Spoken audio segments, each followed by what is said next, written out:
welcome back to Becoming Dr. Baker. I again apologize for not releasing a video earlier this week, but I wanted to take my time thinking about a topic that was central to me and that I wanted to close out Black History Month with. I am such a proponent of psychological healing and liberation for Black people and communities of color specifically. I wanted to really pay my respects to a book that allowed me to really think about healing in the socio-historical and socio-political lens, which is Post-Traumatic Slave Syndrome by Dr. Joy DeGruy. In 2005, Dr. Joy DeGruy introduced this topic of post-traumatic slave syndrome, which connects socio-historically and psychologically the impacts of the brutality and the dehumanization that African Americans witnessed in the institution of slavery. This book and this concept is one of the ones I think about 2 years ago that I really fell in love with, and it made me think about liberation and healing in such a nuanced way, kind of tying in socio-historical and socio-political backgrounds and underlying factors into how African Americans and Black people, express and manifest their mental illness and mental health today. Here is the book.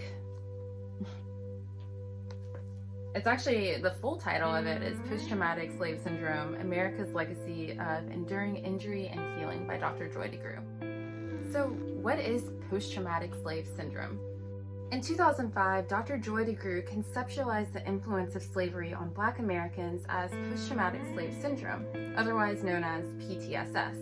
And it's a theory which describes the conditions of the African American psyche, including the development of mental illnesses such as anxiety and depression, as a result of centuries of slavery. Enslaved Blacks endured frequent physical, mental, emotional, and social degradation and torture. Dr. DeGruy explains the etiology of various African American survival strategies are actually adaptive behaviors which stem from the horrors of slavery. She posits that post-traumatic slave syndrome is a condition which manifests as a result of torment, both during slavery and subsequent efforts to oppress and marginalize Black people, such as Black codes and Jim Crow laws. And that's a lot to take in, because we know that oppression and anti-Black racism is something that permeates every institution of American and global life. It's hard because we know that this is something that's happening today. If we continue on with post-traumatic slave syndrome theory, we can also say that current contemporary forms of oppression and anti-Blackness, such as negative media portrayals, anti-Black policies and laws, and lack of positive and accurate representations of Black people, continue to perpetuate and contribute to the development of post-traumatic slave syndrome. DeGruy provides examples of how this trauma may manifest itself in Black lives, including low self-esteem, anger, propensity for violence, and internalized racism or negative racial regard. Similar to the DSM-5 diagnosis of post-traumatic stress disorder, PTSS may include symptoms of depressed mood and hopelessness. These mood and cognitive symptoms are what is referred to as vacant self-esteem, and they occur because of the dehumanization of the Black existence. Black mental health scholarship, such as Bell Hooks' Killing Rage, will often identify the fact that Black people don't have the ability, or the permission rather, to fully express their range of emotions. A lot of times, emotions, particularly really deep and intense emotions of sadness, grief, anger, and rage, they are made to be repressed by society. Otherwise, you run the risk of being viewed as a threat or as an angry Black woman. We don't have the license to be able to express fully the range of emotions that we experience in response to oppression or just regular, everyday human emotions.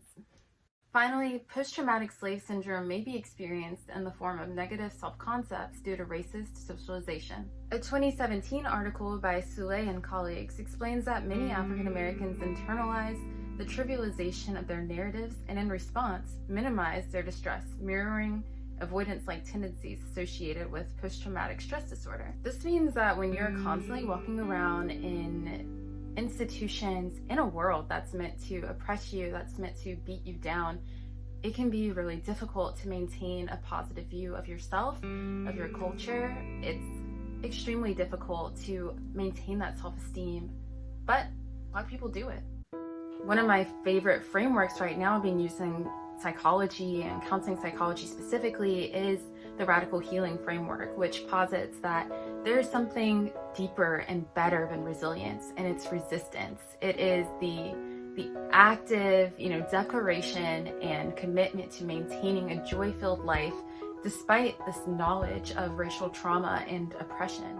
It includes taking ownership and agency of your mental state by educating yourself, by saying, I'm not going to be put down by these structures meant to oppress me. Instead, I'm going to dismantle and I'm going to work to live my life the way that I want to live it.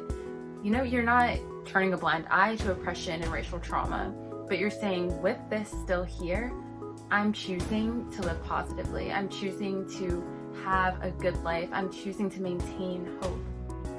I'll probably make another video on the radical healing framework and on radical hope specifically, but I did want to close out Black History Month by just acknowledging a lot of the scholarship that has led me to where I am today in studying intersectionality and intersectional approaches to mental health and well-being for Black women and Black youth in particular, but also just realizing that I have come a long way in my own racial identity.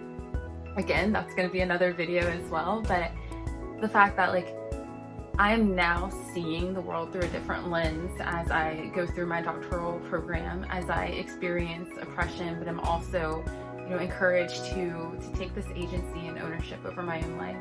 On this channel, I just want to give a special homage and respect to all of the Black people in my life who have gotten me to where I am today, starting with my own family and mentors that I've had that have just encouraged me to live authentically and unapologetically, something that I try to do, and most importantly, to live without fear, and to live with the hope for a better future and the hope that one day I will leave this earth better than how I found it.